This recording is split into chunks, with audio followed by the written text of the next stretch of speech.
netola nzambo yo na kwenda na yo yango eleki likolo. Lorsque tu créas le monde, tu as fait l'étendue, tu l'appelles la ciel.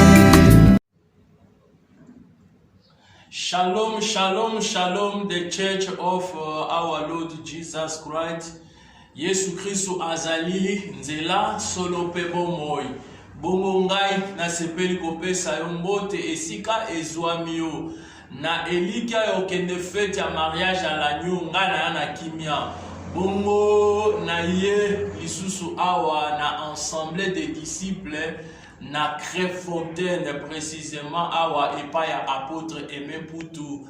Ngai na ye kotuna ye mituna lokola mon mesano po mosala oyo nkolo Yesu apesaki ye ezali pona ko affermi église pona ko lendisa biso église ya po mokili pour le moment ezo bouger.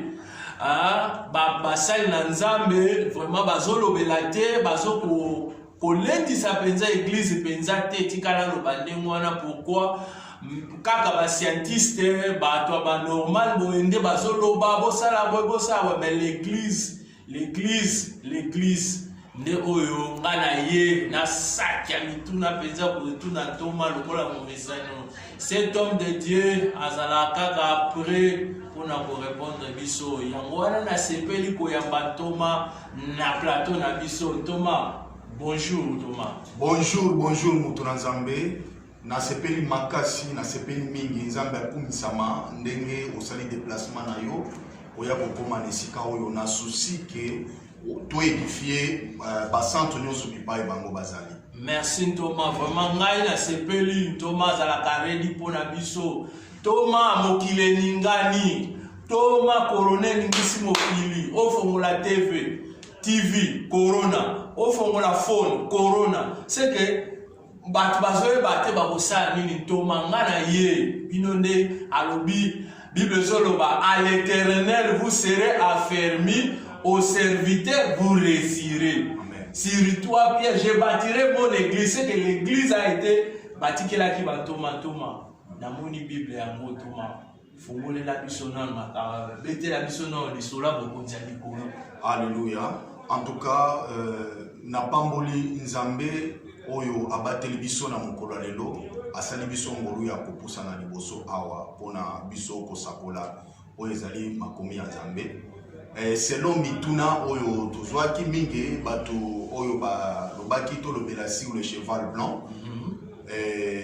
Yango wana to lobaki lelo oyo na pamboli Nzambe ndenge apesio disponibilité de l'esprit et du cœur pona koya na kanisika oyo. Poto gagner ngonga nazo tanga na makomi na mukanda ya Apocalypse chapitre 6 nazo bandango na verset 2 na tangi na kombo na Yesu Kristo. J'ai regardé et voici parut un cheval blanc, celui qui l'est monté avait un arc et une couronne lui fit donner et il partit en vainqueur et pour vaincre. Amen. Alléluia. Awa tozolo bela na apôtre na biso Jean tango bamemaki na île de Patmos nde a Jésus-Christ a révélé qui est makambo oyo pote a lobela biso. Na lumbangu vraiment na lingi basantu nyonso bipai bazali bakoka kolanda ngai parce que na ko mettre point virgule na moi verset oyo. Tolobaka toujours que na chaque verset ya liloba na Nzambe et c'est que tous hommes qui sont lokomo epa ya Nzambe mokonzi parce que amite ya yemoko. Bazolo bela biso sur le cheval blanc. Mais pourquoi le cheval?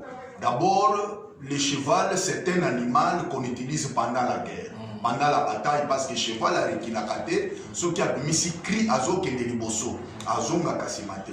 Mais pourquoi blanche? Pourquoi la couleur blanche? Couleur blanche eza kolakisa la sainteté. Donc eza kolakisa vraiment que Paul ezali kolakisa que lumière eza kolakisa enseignement. Et balakisi biso que muto ya vandi likolo ya cheval blanc aza déjà couronné. Or tangu biso tozo na makambo na bonzambe même Yesu tango ayaki na se ya mokili oyo dans la chair, il fallait alonga ne azala couronné. Mais tozomona ke mutu oyo azoya likolo ya cheval blanc aza déjà couronné, azo koya pona convaincre.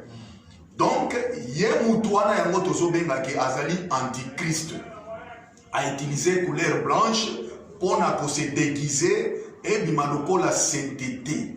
Parce que Paul azali koloba na biso ke athlète akimaka selon ordre, selon les normes pour obtenir couronne ezali incorruptible. Mais tozomona mutu oyo a vaincre nanu te bazoloba azoya pour vaincre, mais aza déjà couronné. Donc ezali antichrist. Oyo azoya na arc, mais il est strictement interdit de raisonner, de donner ses propres raisonnements dans la Bible. Tokotanga makomi poto ebake arc wana azoya nango ezali pona nini et ezali nini. Yango nazo kendo fungula makomi na ngana mukanda ya Jérémie. Ok, nous faisons la mukanda ngai na Jérémie chapitre 9. Jérémie chapitre 9 verset 3. Zanga salangolu na zongo. Voilà. Jérémie chapitre 9 verset 3. Makomi lobi na ngai. Ils ont la langue tendue comme un arc et lance des mensonges. Voilà. Ce n'est pas par la vérité qu'ils sont puissants dans les pays. Voilà. Donc, là, quoi, Azali Koyanango, Ezali Munoko, Azali Koyanango, pour lancer mensonge. Voilà l'antichrist, Azali Koyande na mensonge. Parce que Jésus-Christ a monaki elisusu na mukanda ya Jean, chapitre 8, verset 44, kuna abengi le père du mensonge. Donc, Moussala naye, ezali ko lancer mensonge. Donc, pourquoi zoya na mensonge? Azokoya ole ya vérité, azokoya po abungisa batu mususu. Oyo bakondima mensonge na ye. Et puis Nkolo apesa bango esprit ya égarement pour pas croire na mensonge wana libela. Donc muto azoya ezali antichrist a se déguiser na couleur blanche pour na koya pour détruire. Mais awa Paul azakoye biso na mukanda ya Galates chapitre 1 verset 6. Alors dit que je m'étonne pourquoi vous tournez le dos vers l'évangile de la grâce de celui qui vous a appelé pour aller vers un autre évangile. Mais il n'y en a pas. Il y a un seul évangile, même si un ange descendait du ciel pour vous annoncer un évangile qui est contraire à celui dont nous vous avons annoncé, qu'il soit anathème. Voilà. Moutou Azali Koya, c'est l'impie. Il vient avec les mensonges. C'est pourquoi on dit les lois. Mensonge et bandi côté yama partout. Bazali ko kosa ba na nzambe, bazali ko pesa ba faux prophétie pona ko égarer bango. Pona ko longola bango na kati na vérité. Or Jésus-Christ alobaki, vous connaîtrez la vérité et la vérité vous en franchira. Donc, mutoyo akovanda comme disciple à Jésus-Christ, il soit à croire na vérité. Or biso tolobaka, vérité ezali kati na chiffre 2. Donc, au témoignage à Batoumi Balé, à la loi et au témoignage. Si l'on parle des points ici, il n'y aura pas d'horreur parmi les peuples. Yango, apôtre Paul a écrit, vous aviez été édifiés sur les fondements des prophètes et des apôtres. Jésus-Christ étant la pierre angulaire. Donc, et l'autre diable a pour utiliser, awa, les alliés mensonges. Oyo ezali kote ya mana mukolo lelo. Oyo ezali ko bungisa yango moni musali na nzambe makambo zoloba ya ba vaccin tolobaki tant tolobaki makambo ya Lot. Tolobaki nzambe atikalaki ko bomba Abraham te étant un prophète. Tolobaki que un prophète a représenté tout un peuple. Donc tant nzambe apesa ki message de la grâce, ya kozwa un fils. Et après ça qui message il y a condamnation parce qu'il y a le bas qui a koboma na Abraham. Or, quand nous avons qui informer Abraham, à tout un peuple oye à sanctifier. Donc, Galata Yorubake, na mutuno soya biye suki sur le corps mobikisi, azali descendant Abraham. Donc, quand nous avons informé Abraham, nous avons na saint Abraham. Donc, Dieu nous a déjà informé na ba situation nyonso oyo ekosalema. Donc, tokoki ko perdre te. Ata soki olamuki na tongo babandi information à part au corona, la fin du monde te tolobaki boye. Nzambe avant que atumba Sodome na Gomorrhe esengela qui a épargné l'autre na baranaye parce que mensonge oyo bandaki côté ya makuna yango epesa ki Nzambe kanda pote aya ko détruire Sodome na Gomorrhe. De même na mokolo ya lelo bien aimé ozomona ndenge mensonge Jésus esika.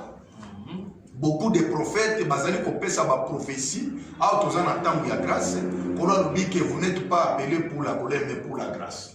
Alors, ozomona message ezo pesa masikoyo bato mususu bazo bima biso nde ba prophète de temps de la fin eza ba mensonge. Hein? Eza ba mensonge o ezali ko pesa ma pona ko détruire ba foi chrétienne. Na éviter ceux qui montent ezali pour tout avancer. Ok. Thomas, vraiment, nous allons essayer de expliquer le lingue cheval blanc parce que pour livre Apocalypse, Revelation, mingi na ba église était. Mais yo aussi les banques ya kufungula na biso Thomas Oshiste va auto mona na sena moyo oyo ba misu balobi ke et sous Kamokili, Bamisu Balobi déjà enlèvement et c'est ça l'état. Si on tombe à Bisso Tozoye, Bati, Toma la minute, Bandus va comme bouger. Toma Pona Yoko, au fond de la Bisso. Message ni assurance, ou assurer les potes à la table. Assurance na Bisso. Pierre Azali Kolobake, tendons à la parole prophétique qui est une lampe dans l'obscurité, jusqu'à tel point que l'étoile du matin apparaîtra dans votre cœur. C'est-à-dire, aujourd'hui, le monde est sous l'empire du diable. C'est ça les ténèbres. Les ténèbres, c'est quoi? C'est le manque d'enseignement. Parce que la lumière, c'est ça Jésus. La lumière, c'est ça Christ. C'est ça l'enseignement. Maintenant, pour que tu comprendre, nous avons besoin de la parole prophétique. S'il faudrait parler de la fin, nous ne pouvons pas parler de la fin selon notre propre pensée, mais selon la pensée de Dieu. Parce que dans la Bible, il y avait plusieurs pensées et plusieurs fins. Mais regardez comment Dieu s'est comporté du temps de Noé et du temps de Lot. Vous comprenez? Donc, Nzambe a dit qu'Akabao y a été. Parce que quand on entend dans Genèse 18, alors dit que les cris contre Sodome et Gomorrhe, c'est un cri. Et leur péché devient énorme. Je vais descendre pour voir s'ils ont agi entièrement. Voilà. Nzambe avant agir à Kitaka. Donc, de la même manière à Kitaki en Égypte, de la même manière, na moment ya Lot à Kitaki. Or, Kokita ya Nzambe à Kola Tamzoto. Voilà. Donc, il y a les deux anges, Oyo Bakitaki, c'est Dieu lui-même qui est descendu. Or, quand Dieu dit que je vais descendre, il doit emprunter un corps, c'est pour épargner tout un peuple qu'il avait sanctifié. C'est ça. Alors, Ezra qui fait, mais total comportement ya Nzambe a épargné qui toujours. Mais tant que vous avez un rapport, nous avons une exception dans 1 Thessaloniciens chapitre 4. Alors, que je ne voudrais pas que vous soyez dans l'ignorance au sujet de ceux qui dorment. Parce que nous qui sommes encore vivants, nous ne les dévancerons pas. Le Seigneur lui-même a un signal donné à la voix d'un archange, au son de la trompette, les morts en Christ ressusciteront premièrement. Et nous qui sommes restés, nous allons être rassemblés, nous serons transformés dans un clin d'œil et nous allons rencontrer notre Seigneur dans les airs. Aujourd'hui, on a que le Seigneur a quitté. Donc, à chaque fois, nous avons quitté à cause de la dans les airs, parce que ce qui a niati nassé a contredit l'oba, a rebuka bokonza satan. Et Seigneur Azoua, les Élis à Kenabango, et puis bokonza satan et tika la pour continuer. Yango ayeko répéter yango lisusu alobi que pour ce qui concerne l'avènement de notre Seigneur ou à propos de notre réunion avec notre Seigneur, je ne voudrais pas que vous soyez ébranlés dans votre bon sens, ni être troublés par des inspirations, ni par la parole ou des lettres, disant que le jour du Seigneur est déjà là. Mais premièrement, il faudrait que apostatie salima. Paul attendit cette mission en campo. Donc, tokoki kozala troublé, n'a pas inspiration, donc, n'a pas tromperie. Donc, c'est ça, le cavalier qui est sur le cheval blanc, il a mené les mensonges. L'arc, c'est la langue, oya inango, pour na comprendre. Ba information nyonso oyo ezali musala cheval blanc. Ba information nyonso ezo circuler na landi mususu lobi OMS, Organisation mondiale de la santé, a regretté à l'objet que non, les pays riches, s'ils si vaccin non so, mais malheur est qu'on a pays pauvres. Mais c'est faux. Quand il parle des pays pauvres, en Afrique, pour exciter biso, na mensonge. Oyo cavalier yaki nango pour que to banga no pesa biso pe vaccin. Mais moi, nous, les ministères et l'obaka selon la science, mais les ministères parlent selon la pensée de Dieu. Donc, assurance, n'a pas en Nzambé, que Nzambé a se ateya kibiso, tant que l'Église Isaïna nase awa, tant que l'épouse est encore éparpillée par tout le monde, Nzambé a koki ko permettre fin et ça le matin ni marque de la bête. Non. Tous en calendrier en Nzambé, la Bible les a pour l'exhibition dans Apocalypse 13. Et alors l'exhibition que la marque de la bête est qu'on a manifesté dans la seconde moitié de la semaine. Mais ce n'est pas dans le moment où l'Église a encore Esaïe n'a pas. Amen, amen, amen. Thomas n'a pas par là tous qui ne pochité parce que minutes et années minutes. Na sepeli Thomas vraiment message applaudi parce que nous croyons grâce nous sous pesa et kuluba nous croyons à ça. Thomas message na yo applaudi pour na page pour na point OK, message na nga ya clôture ezali koloba boye awa toza na Afrique du Sud précisément na Cape Town. Ba église balobi to vanda mais tant balobi to vanda balobi que la vie chrétienne est vendue. La vie chrétienne faut insister le voilà vraiment fait ça message na bandeko bandeko na ngai basali na Nzambe nyonso bipai bozali. Ce n'est pas le moment ya kovanda, c'est le moment ya accentuer na ba prière. Donc Facebook, WhatsApp et sengeli côté ya bana na Nzambe parce que moment oyo distraction côté mingi pour la que le Saint-Esprit me dit que partout où j'irai je serai un objet ya kokanga, mais on peut me lier mais la parole de Dieu ne sera pas liée. Donc ça c'est le moment il y a biso côté ya na ba WhatsApp, c'est le moment il y a biso côté ya na ba Facebook Nzambe et puis Nzambe moli musanto yebisinga ke makambo yo Nzambe a permettre yango parce que tant aux autres dans la Lamentation 3 37, Bible Zoroba, qui dira qu'une chose arrive sans que l'Éternel n'ait pas ordonné. C'est Dieu qui a permis ça. Pour que Amon Abaoyo, Bazali Naye, Nabaoyo Balingakaye Nambebo. Bien aimé, un serviteur de Dieu, Nazoye Bisayo, Namomo Toke Toke, Namoma Moko ya Pasi, vie chrétienne et Kosenga Siko Tope Landemoto. Vie chrétienne et kosenga to la moto, même si ton moni ba offrande té, même si ton moni ba action de grâce té, mais je vous dis que to l'embate na côté ya même na balabala côté batumi balé misatu allez OK ina yolanda vandi ministère des affaires na santé Nzambe akokitisa ba oge nyonso oyo bateli makaliboso ya batu ebele mais tamba kopesa nombre akolemba. Parce qu'il y a mesana liboso ya batu ebele moi orgueil wana Nzamba zo kitisa batu bao nyonso bazaki ba orgueil Nzamba ko kitisa bango Nzamba ko yekolisa bango kozala humble eza moment ya kozala humble moment ya kote ya bana Nzambe parce que mensonge ya muto ya zo ya likolo ya punda ya pembe yango nezo te ya masikoyo la confusion totale ozomo yango tozo senga ke na moment oyo bana nzambe to telema na mabondeli même na bandako avant to bima avant to lala na kati na famille esengeli to bondela nde message on azopesa bino na kombo na Yesu. Merci Thomas. Soko kopia biso programme ya église bande ko baza a na Créfontaine plus combat around ya Cape Town na bakoko soit bakoko adresse église parce que bakangi ba anga ba rassemblement de bakangi mais foi bakangi te. Alléluia. Moni ezasko ta oyo église ya kati église oyo ezali lobanzambe oyo ezakakati na yo esambela sikoyo. Zomona bakangi de ba rassemblement mais ba pekisi ko pesa adresse église.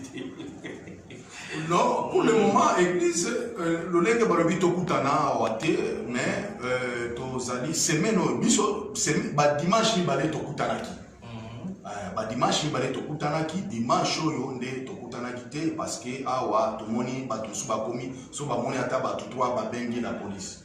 Alors yango toloba ke bana nzambe ba vanda nanu na bandaku tozoteya bango.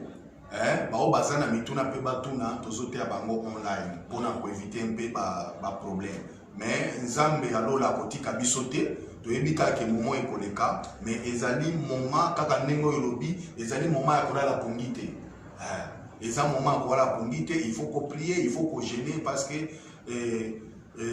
vie chrétienne bakangi yango te bakangi nde basali bipa etokutana mais la vie chrétienne doit continuer.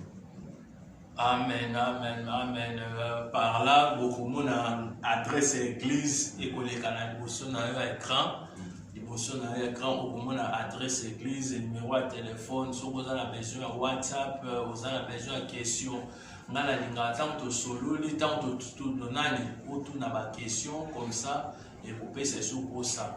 Il y a un Thomas, bananzabe kususu bazana maladie, bazana ba situation belé, bon délai dans l'homme de Dieu.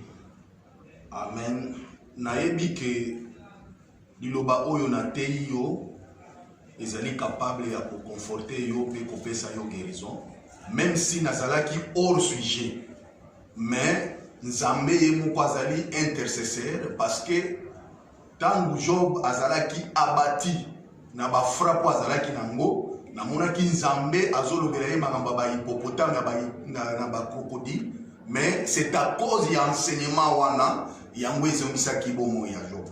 Liloba onga na tei bisika yo ozali nzambe a touché parce que bilobi ke loboko na nzambe ezali mokuso te pona kokangola. Loboko na nzambe esimba yo na ba difficulté nyonso ozali nango na kombo na Yesu. Ba bitumba nyonso ozali nango mipepe nyonso ya maladie eséloigner musika na yo. Bible ezali koloba ke vous me servirez. Je vais bénir votre eau, je vais bénir votre pain et je vais éloigner toutes sortes de maladies. Oh, ils ont dit en Égypte. N'a déclaré au nom puissant de Jésus-Christ. Pas maladie non ces amis en Égypte. On a combré via Banazambe. Et que les musika na libota na yo. Ezala bipa yo sala kawana. Que la protection de notre Jésus-Christ ezala na yo. Masque ya so des alliés Yesu azala na yo. Bipa yo sozali na kombo na Yesu. Amen. Amen, amen, amen, amen, amen. Wanande to kisi to petoche point virgule ya émission na biso. Merci ezalaki ngai ndeko na bino mosali na bino frère Baton kama bongo na caméra tozalaki na brada Dimai nde abandai ko superviser caméra. Merci nzamba pambola yo nde tokutani na yo na vidéo o ezoya zala branché connecté ko bosana te o subscribe to pe o s'abonner na chaîne o vraiment soko za na question tout na biso tozawana pona ko répondre yo kola pambola yo nde tokutani na vidéo ko ya bye.